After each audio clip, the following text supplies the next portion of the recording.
Hi everyone, we are here again in this Q&A with the mentors of the Lidr'S program. Today we are with Guillermo Blasco. He has bootstrapped 3 startups. One of them is still ongoing, bloobirds.com, where he is the CTO.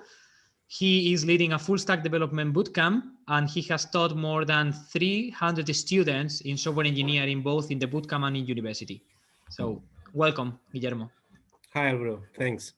Thanks to you for being here. Let's go with the questions. And the first one, your favorite content and why? Yeah, I have two contents I really love and I frequently keep updated with that. One is the Soft Skills Engineering podcast. It's a podcast by two ex-startup CTOs. One of the things I really like of this podcast is that they really tackle on the day-to-day human issues that we have on development teams, and that often we are really used to, but we don't think a lot of. Having this podcast to focus out a little and think on those day-to-day human things helps a lot. On the other hand, classic Martin Fowler blog, where you can find uh, probably the trends that are going to happen 5 years from now. So that's another great resource that even if you read it later, probably is super up to date. Yeah, no, it's a classic. What about your favorite working app? Uh, there is one app that has been part of my life for the past, I think, 8 years probably. That is Trello. What I love of Trello is that it's simplicity, and that really helps you to manage yourself and the many different things you have to do, from every day to the every week to the every month. And another hand is that Trello can be a great collaborative uh, platform when you have to be in contact with many people, and many people ask you to do something, to help on something, to answer an email or whatever, and you can channel all those requests via Trello and be able to, at the end of the day, respond everyone and satisfy everyone. Yeah, great. Um, who do you say is your reference leader? Why and what you learn from him or her? There are um, one leader which I really know, I really like the discourse that they have and the ideas. That is Simon Sinek.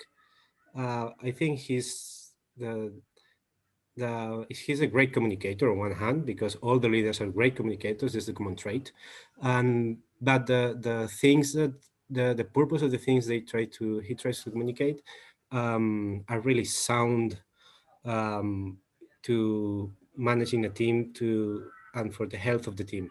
So there are a lot of great values on those conversations that I really like of Simon. On the other hand, and quite an outlier, Tim Minchin, which is a musician, a comedian, but when you hear some of the speeches he made, uh, the simplicity of the ideas, of the values that he tries to explain, are it has a lot of human value. It has, for example, the idea of being micro ambitious. You have to have a great ambition, but don't forget to uh, make it by small steps, because big steps are great, but the small achievements, they have a lot of value. And make big achievements of short term is, it can be really quite a building block for your entire life. Yeah, small steps make the whole ladder, right? Totally. The number one skill to become a successful leader in tech, just one? I think the first skill is empathy, and I think that it's not just for leader in tech. I mean, I think it's for a leader everywhere. Being a leader on executive office, a leader on public office, wherever you go, the empathy is a great trait to help manage teams. And that has to be about the confidence. I mean, the more empathy you have with the team, the more confidence the team is going to have with you, and the more confidence you're going to have with the team. And that's going to really make all the processes that you have to implement, all the goals that you have to achieve, much easier make it possible, and also much easier to understand why it wasn't possible and to make Great. it better. What do you like most of being CTO?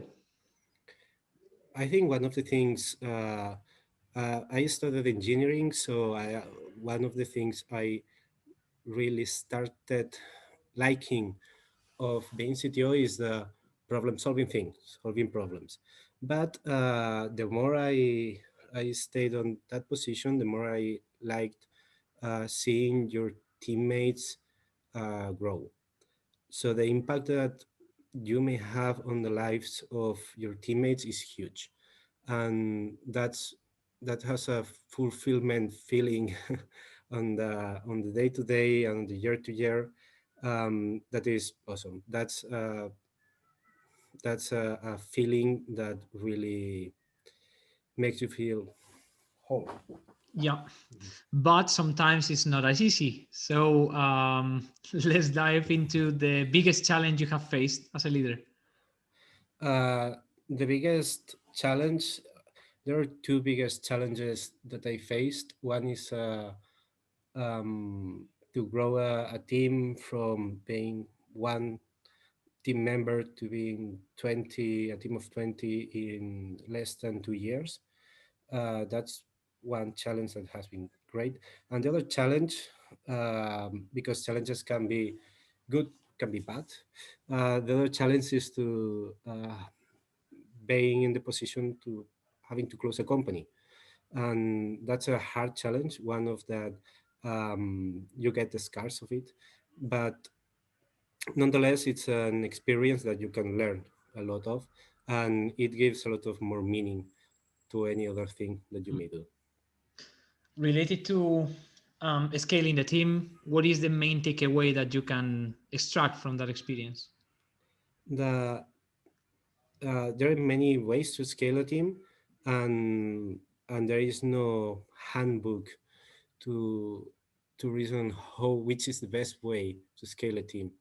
But the point is that the scaling the team is something that you have to do, but the outcome, that is the team that you end up, the what is important is that it really matters which team. It matters every member of the team.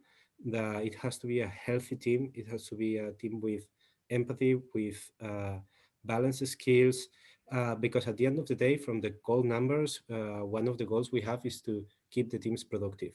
But the productivity of the team is just the outcome of the structure of the team, of the health of the team, and how these people that are part of the team relate with each other.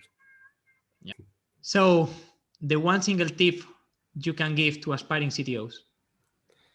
I think that one there are many, there will be many tips, but one of the things is that being CTO is about managing a lot of trade-offs, and the few trade-offs you can gather all those trade-offs, and ones that matter are the risks, the speed, and the burnout of the team, and the burnout of yourself, and the resources that you have. Those are the four. There are four pillars that you have to balance through your entire experience of a CTO regarding the team. Great. Then one technical question in your expertise area. So how is the transformation from developer to manager? The transformation from development to manager, which is an experience that any that want to become a CTO is going to have, is like a roller coaster, because you're going to start as, okay, I'm going to code like every day, 24 hours a day, or 8 hours a day, depending on your mood. But at the end of the journey, you're going to probably code a little or code on your free times. And you're going to have to learn how to make a budget, and making interviews, and managing a team, and resolving conflicts, and negotiating with other departments. And there are a lot of things to learn, and there are many things to get wrong. There are many things to get right, and that transformation is, it's I think it's one of the actual challenges. Great. Mhm. So Thank you so much for your time. We have finished the interview now. So thank you again and see you soon. Thank you, Alvaro. See you soon.